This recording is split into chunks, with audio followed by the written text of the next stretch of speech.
بسم الله الرحمن الرحيم الحمد لله رب العالمين والصلاة والسلام على سيد المرسلين وعلى آله وصحبه أجمعين أما بعد فقد قال الله تعالى في القرآن المجيد كل نفس ذائقة الموت ثم إلينا ترجعون وقال النبي صلى الله عليه وسلم إذا حضر المؤمن أتته ملائكة الرحمة بحريرة بيضاء فيقولون اخرجي راضية مرضية عنك إلى روح الله وريحان ورب غير غضبان أو كما قال عليه الصلاة والسلام رب اشرح لي صدري ويسر لي أمري واحلل عقدة من لساني يفقهوا قولي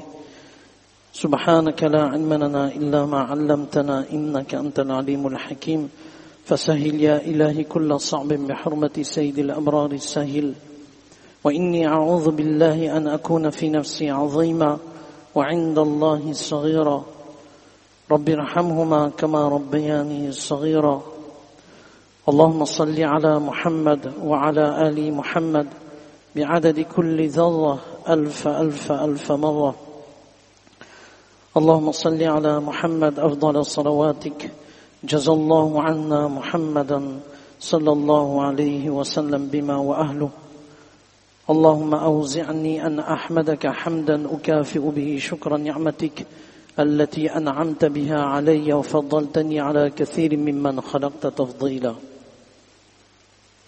Toute louange appartient à Allah subhanahu wa ta'ala, le tout clément, le tout miséricordieux, celui qui nous a permis de venir dans sa maison bénie, celui qui nous a permis de pouvoir assister, incha'Allah ta'ala, à la salatul Jumu'ah. Allah subhanahu wa ta'ala nous rappelle une étape de notre existence, une étape cruciale de notre existence. Il y a la naissance, mais il y a aussi une fin. C'est pour cela que les savants de l'islam disent il ne faut pas beaucoup pour mourir, il suffit d'être né. Il ne faut pas beaucoup pour mourir, il suffit d'être né. Lorsqu'il y a un début, il y a forcément une fin. Et cela fait partie de l'étape de toute chose qu'Allah subhanahu wa ta'ala il a créé. Et c'est une étape essentielle de notre vie parce que cela nous permet, incha'Allah ta'ala, de goûter aux délices qu'Allah subhanahu wa ta'ala il a préparé pour le croyant. Rasulullah sallallahu alayhi wa sallam il dit lorsque le croyant, il est sur le point de quitter ce monde, إِذَا حُضِرَ الْمُؤْمِنِ أَتَتْهُ مَلَائِكَةُ الرَّحْمَةِ بِحَرِيرَةٍ بَيْضَاءٍ Les anges de la miséricorde arrivent vers ce croyant qui est sur le point de quitter ce monde avec de la soie blanche. Et cela pour montrer l'honneur qu'Allah subhanahu wa ta'ala il octroie à tout croyant. فيقولون, les anges disent اخرجي راضية, ô âme, quitte ce corps راضية, dans une situation où tu es satisfaite, مرضية, et dont la satisfaction de ton Seigneur aussi t'enveloppe, مرضية عنك إلى روح الله, vers le confort, vers la tranquillité, إلى روح الله وريحان, vers le confort, la tranquillité, la sérénité. وَرَبٍّ غَيْرِ غَضْبَانٍ, et vers un Seigneur qui n'est pas en colère contre toi. Le croyant, il garde toujours en tête la miséricorde d'Allah subhanahu wa ta'ala qui l'enveloppe à chaque instant de sa vie. Et cette miséricorde qui enveloppe le croyant et la croyante à chaque instant de la vie, c'est avant même sa naissance dans le ventre de sa maman, au moment de naître et durant toute sa vie et au moment de quitter ce monde. Et c'est un voyage qu'Allah subhanahu wa ta'ala, il enveloppe le croyant et la croyante dans sa miséricorde infinie pour que ce dernier et cette dernière puissent connaître enfin, insha'Allah ta'ala, le repos éternel. Et ça, c'est une croyance fondamentale de notre religion, de notre dîn, qu'il y a une vie après la mort. Sans aucun doute, cette vie, elle est importante. Cette vie dans laquelle la notion du temps n'existe plus. C'est l'éternité totale. Et Allah subhanahu wa ta'ala, quelles que soient les épreuves que le croyant, la croyante puissent traverser durant leur vie, Allah subhanahu wa ta'ala, il y a toujours une récompense. Toujours une récompense. Jamais Allah subhanahu wa ta'ala éprouve un croyant ou une croyante sans lui accorder la récompense qui lui est due, et cette récompense vient de la part d'Allah subhanahu wa ta'ala. Imam Ibn Kathir rahimahullah, il dit à travers les ahadiths de Rasulullah sallallahu alayhi wa sallam, nous apprenons que le croyant qui décède d'une maladie,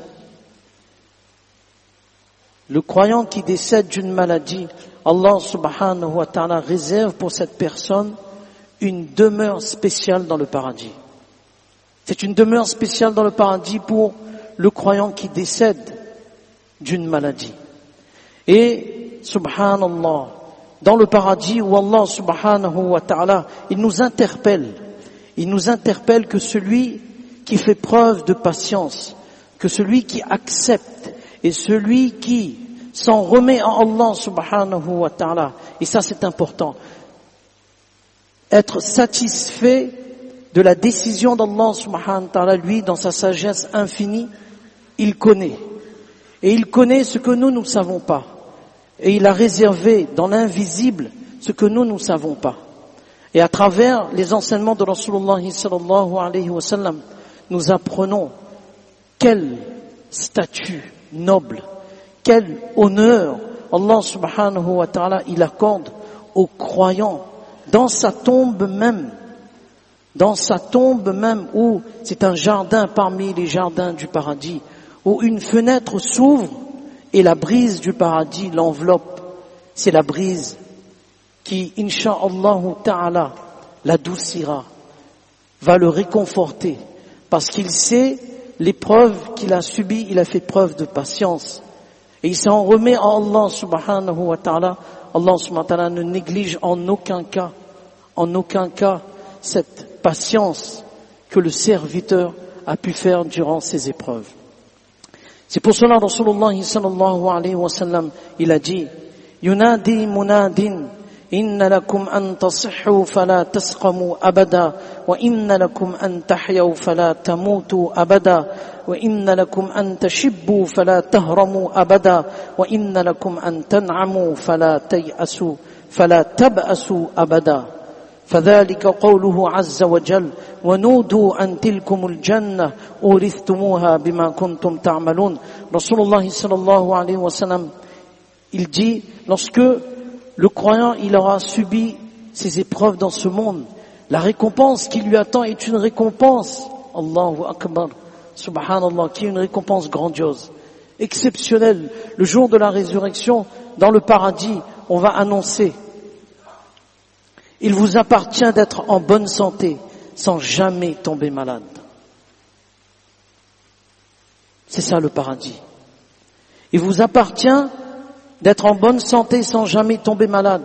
Ce que vous avez connu dans ce monde, où vous avez fait preuve de patience, vous vous êtes remis à Allah subhanahu wa ta'ala, wa ufawwidu amri ila Allah, et je confie mon affaire à Allah subhanahu wa ta'ala. Allah seul sait. Dans sa sagesse, Allah subhanahu wa ta'ala, il est juste. Allah subhanahu wa ta'ala, il n'est pas injuste.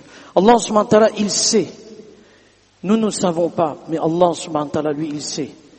Et dans cet invisible, Rasulullah sallallahu alayhi wa sallam, il dit, il vous appartient d'être en bonne santé sans jamais tomber malade. Il vous appartient de vivre dans le paradis sans jamais mourir. Il vous appartient d'être jeune sans jamais vieillir. Il vous appartient de connaître la félicité, le bonheur, le bien-être, sans être jamais malheureux. C'est en fait ce qu'Allah subhanahu wa ta'ala il dit, et on les interpellera. Voici le paradis dont vous avez hérité, en raison de ce que vous faisiez. En raison de ce que vous faisiez, c'est-à-dire, Allah subhanahu wa ta'ala, il nous a mis sur cette terre. Profitons de ces instants de respiration. Profitons de ces instants de pouvoir respirer convenablement. Profitons de ces instants où on peut bouger. Profitons de ces instants où on est encore en vie. Et Allah subhanahu wa ta'ala a fait de ce monde une épreuve. Et la récompense, elle viendra au moment de mourir, au moment de quitter ce monde même, où nous avions vu les anges amènent un vêtement de soie pour lui montrer tout l'honneur qui lui est réservé. Et dans sa tombe, c'est un jardin parmi les jardins du paradis. Il y a une lumière spéciale qui enveloppe le croyant lorsqu'il est dans le paradis. Et tout cela parce que le croyant, il a su reconnaître et connaître Allah subhanahu wa ta'ala. Et ça, c'est important de garder à l'esprit que lorsque وَبَشِّرِ الصَّابِرِينَ, Allah subhanahu wa ta'ala dit, et annoncer la bonne nouvelle à ceux qui font preuve de patience. Ceux qui font bashir. Bashir en arabe veut dire, annonce-lui la bonne nouvelle. Une nouvelle qui va certainement lui faire plaisir. الَّذِينَ إِذَا أَصَابَتْهُمْ مُصِيبَةٌ, lorsqu'ils connaissent une épreuve quelconque, une difficulté, ils disent Inna lillahi wa inna ilayhi raji'un. Ô Allah, nous sommes tes serviteurs. Nous plions à ta décision. C'est toi qui connais tout. C'est toi qui es le sage. Et c'est toi qui connais ce qui est bon pour nous. Inna lillahi wa inna ilayhi raji'un. Et sans aucun doute, lorsque nous allons être satisfaits de ta décision, sans aucun doute, tu ne vas pas nous oublier et tu vas nous verser des récompenses énormes. Donc on doit garder à l'esprit qu'Allah subhanahu wa ta'ala, il est le maître. Il est le maître. Il a pouvoir sur toute chose. Nous sommes faibles. Nous sommes ses serviteurs. Quel que soit notre statut social, quelle que soit notre force, quel que soit notre pouvoir, mais nous restons avant tout des créatures d'Allah subhanahu wa ta'ala, des serviteurs d'Allah subhanahu wa ta'ala. On sait qu'à tout moment, Allah subhanahu wa ta'ala, il va m'appeler. Et je dois être prêt. Et je dois être prêt pour répondre à son appel. Une fois, c'est pour cela les savants dans le commentaire du verset, وَلَا تَنْسَ نَصِيبَكَ مِنَ الدُّنْيَا, n'oublie pas ta part de ce monde. Et notre part de ce monde, c'est le linceul, tout simplement. C'est tout simplement le linceul. Ce que nous allons amener avec nous, ce sont nos actions. Nos actions. La lecture du Coran, notre salat, les bonnes actions, notre sadaqa, notre bon comportement, notre respect envers tout un chacun, notre respect envers les membres de la famille, envers les non-musulmans, notre respect envers toutes les créatures d'Allah subhanahu wa ta'ala, c'est cela qui va nous aider lorsque nous allons quitter ce monde. Et n'oublions jamais, ne l'oublions jamais, lorsqu'une personne décède, on doit toujours l'accompagner par nos invocations. Toujours. Le croyant, il attend de ses proches, le croyant, il attend de ses frères et de ses sœurs qu'on lui envoie les récompenses de nos bonnes œuvres. Marhoum, notre frère défunt, subhanallah, il est né un vendredi. Allah subhanahu wa ta'ala a repris son âme un vendredi. Et celui qui décède un vendredi, à travers les ahadiths de Rasulullah sallallahu alayhi wa sallam, c'est une bonne nouvelle pour celui ou celle qui décède un vendredi. Cette personne sera préservée des épreuves de la tombe. Et ça, c'est un honneur indéniable qu'on doit garder à l'esprit et qu'on doit toujours faire ces invocations pour que nous puissions être aussi dans une situation favorable auprès d'Allah subhanahu wa ta'ala. Et nous savons tous, subhanallah, que c'est tout à fait humain. L'islam ne rejette pas le naturel. L'islam ne rejette pas l'humain. L'islam ne rejette pas les sentiments et les émotions. C'est tout à fait logique et tout à fait humain. Cela fait partie de la qualité humaine que l'on puisse verser des larmes. Son épouse, ses enfants, subhanallah. Qu'Allah subhanahu wa ta'ala les aide vraiment. C'est quelque chose qu'on doit garder à l'esprit, que ces jeunes enfants, cette épouse qui a perdu son mari adorable, les enfants qui ont perdu un père adorable, on doit les accompagner vraiment dans nos doigts, dans le réconfort. Rasulullah sallallahu alayhi wa sallam, lorsqu'il a perdu son fils Ibrahim radiallahu anhu, dès le jeune âge, il a perdu Ibrahim radiallahu anhu. Alors le prophète sallallahu alayhi wa sallam, le messager d'Allah, le dernier des prophètes alayhi wa sallam, qui est un exemple pour nous tous, Rasulullah sallallahu alayhi wa sallam, il a versé les larmes, il a pleuré. Alors les compagnons radiallahu anhum qui étaient présents et qui observent cette scène, qui est une scène extraordinairement, qui interpelle d'une façon extraordinaire, parce que Rasulullah sallallahu alayhi wa sallam, le meilleur des hommes, sur qui le Coran a été révélé, sur qui l'enseignement d'Allah subhanahu wa ta'ala a été révélé, il est en train de pleurer. Alors, les compagnons radiallahu anhum demandent à Rasulullah sallallahu alayhi wa sallam, au prophète d'Allah, tu pleures.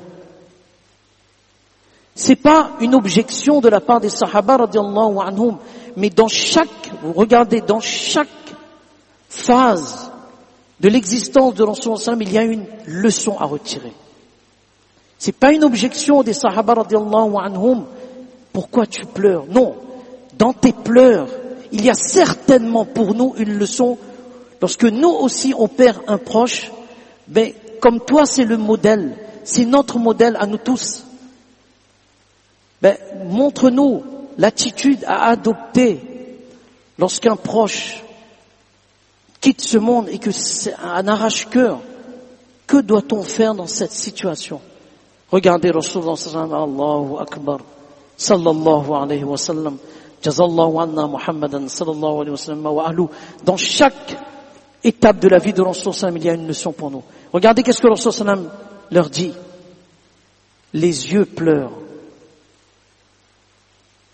C'est mon naturel qui s'exprime. Mon cœur est triste. Je suis intérieurement touché par la disparition de mon fils bien-aimé. Intérieurement, ça me touche. Et regardez la fin de la phrase. Mais nous ne disons que ce qui plaît à Allah. On va pas se plaindre. Je vais pas prononcer des mots qui vont remettre en cause la décision d'Allah. Non. Mais je dis ce qui plaît à Allah. C'est-à-dire, oh Allah, regardez le juste milieu, l'équilibre. J'exprime mes émotions, j'exprime mes sentiments, j'exprime ma douleur, mais sans me plaindre. Voilà l'équilibre. Je me remets à Allah. Oh Allah, dans ta sagesse infinie, tu sais pourquoi tu lui as donné la mort. Tu lui as donné la vie, tu as repris sa vie. Tu lui as donné telle épreuve, toi seul connais. Mais ce que je sais aussi, oh Allah, que derrière chaque épreuve, il y a une promotion spirituelle. Le croyant, la croyante, elle est toujours gagnante.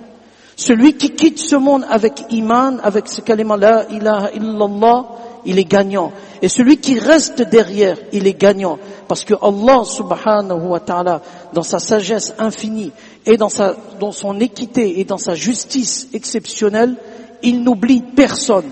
Ni celui qui quitte ce monde, ni celui qui reste. Parce qu'on a fait la part des choses. J'ai exprimé mes sentiments. C'est une douleur qui est ancrée en moi. Mais wallah, je ne me plains pas. Je sais que derrière chaque absence, il y a une présence. Derrière chaque absence, il y a une présence.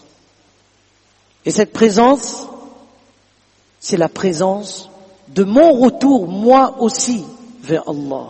Que cette vie, elle est éphémère. elle est courte. Je profite de cette vie. Je peux être de statut social élevé.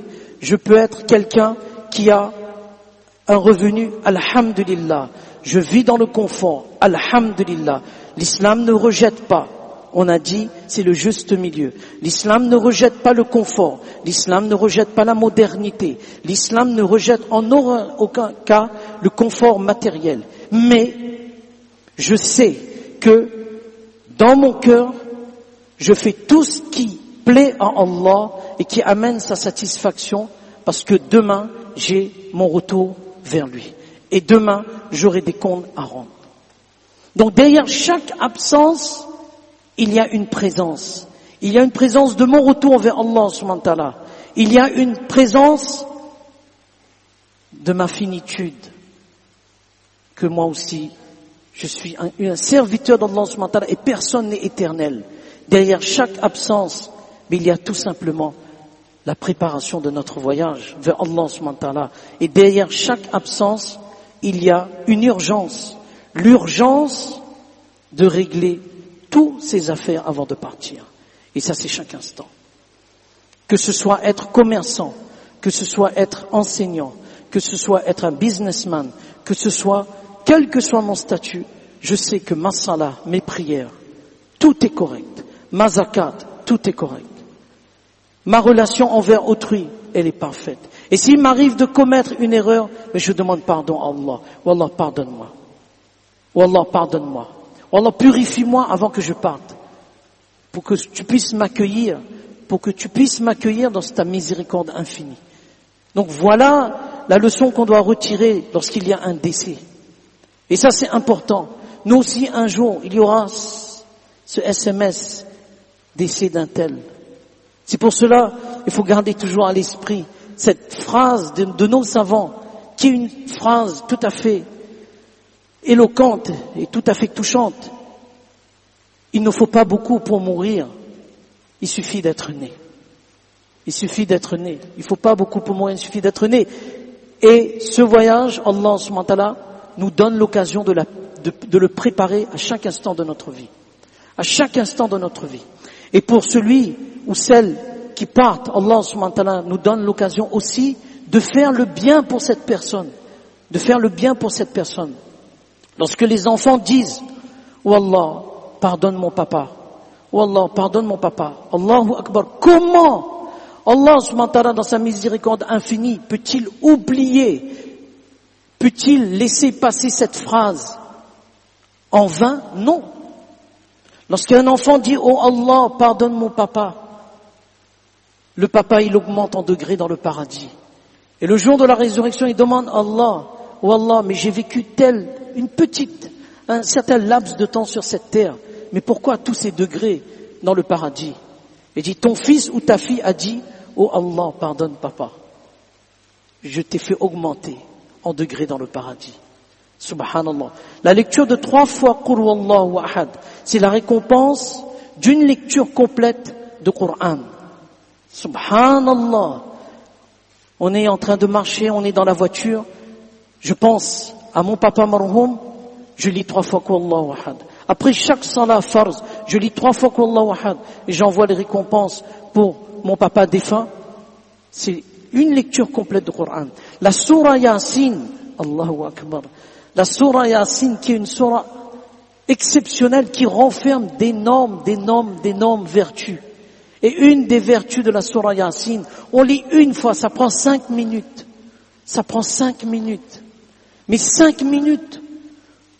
Mais qu'est-ce qu'on ne peut pas faire pour celui qui a été toujours adorable envers nous? Et en l'occurrence, nos parents. Nos parents.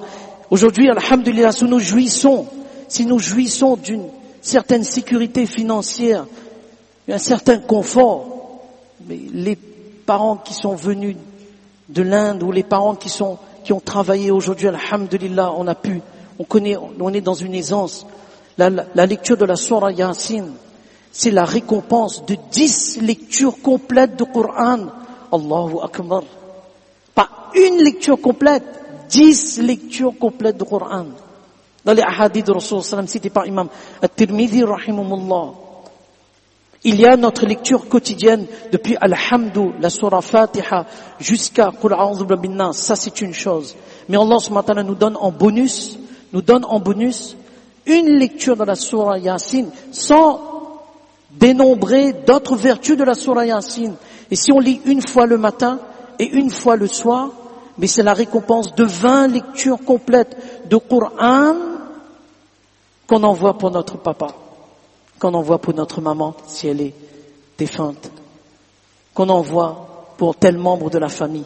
Subhanallah, 3 fois Qul Allahu ahad, 2 fois la surah Yasin, le matin et le soir. 100 fois Subhanallah le matin et 100 fois Subhanallah le soir, c'est 100 hajj nafil acceptés par Allah subhanahu wa ta'ala. 100 hajj nafil. Quelqu'un accomplit son hajj obligatoire. Il lui faut vivre, si on prend à partir de la puberté, il faut vivre combien d'années pour que chaque année il puisse faire un hajj nafil et envoyer les récompenses pour son papa ou sa maman. Allah subhanahu wa ta'ala nous donne à travers 100 fois subhanallah le matin, 100 fois subhanallah le soir, la récompense de 100 hajj nafil pour Allah, et on envoie pour les défunts. Comment ils seront contents? Subhanallah. Surah Yasin. Inch'Allah, on essaie de mettre en pratique, Inch'Allah. Ce sont des rappels que vous savez tous. Et ensuite, la sadaqa jariyah.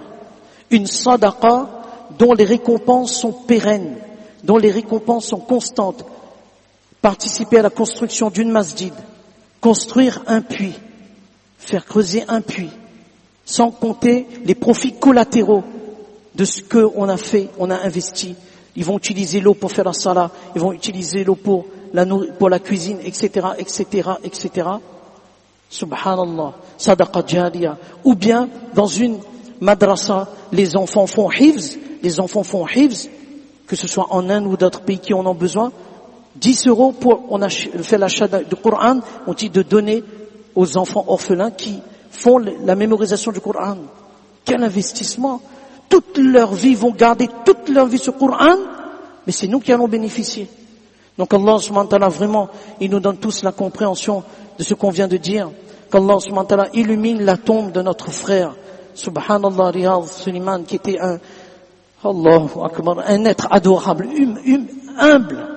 humble, toujours faire preuve d'humilité, quelqu'un qui était humble, Subhanallah. Et lorsqu'on lui demandait ses nouvelles à travers les messages qu'on lui envoyait à l'hôpital, toujours, Alhamdulillah, faites dua qu'Allah subhanahu wa ta'ala. Alhamdulillah, regardez, Alhamdulillah, toutes les louanges appartiennent à Allah. Donc ce sont des qualités que, subhanallah, notre frère, il avait, et qu'Allah subhanahu wa ta'ala puisse accorder une belle patience à toute la famille, à ses parents, à son épouse, à ses enfants, subhanallah, qui sont nos élèves, qu'Allah subhanahu wa ta'ala, vraiment, il leur accorde cette patience, et Allah subhanahu wa ta'ala leur donne le meilleur, incha'Allah ta'ala, qu'Allah subhanahu wa ta'ala illumine la tombe de notre frère, et comme c'est un vendredi, il a quitté ce monde, subhanallah, les épreuves de la tombe lui seront dispensées, alhamdulillah, et lorsque nous aussi, on va aller au Qabristan, n'oublions pas 3 fois la lecture de la surah Ikhlas, Qul Huwallahu ahad, 1 fois la surah Yasin, et n'oublions pas aussi, lorsqu'on est au Qabristan, au cimetière, 1 fois la surah Al-Fatiha, 1 fois la surah Qul Huwallahu ahad, et 1 fois la surah Al-Hakumut Takathur. Ça prend même pas 1 minute ou 2 minutes. Mais les récompenses sont énormes.